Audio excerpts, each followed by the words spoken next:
Good morning. Nandito na naman ako sa aking work. Ayan guys. Ganito po talaga ang aking work guys. O, tagahugas ng plato.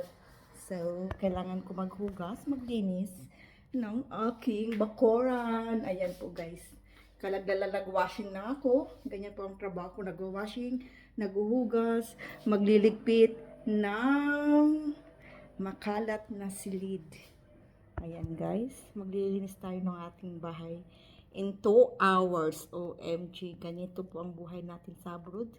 Kailangan natin maghanap, magkilos-kilos. Kung gusto natin kumita ng salapi. Ayan guys, walang pili-pili dito. Kailangan trabaho talaga.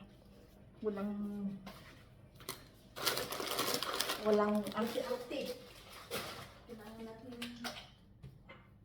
natin kumayod ng kumayod. Ayan. So, lahat ng kalat ay ating aayusin yan. At saka ito guys, nagkakailangan dito. Ngayon, may nakita akong extra.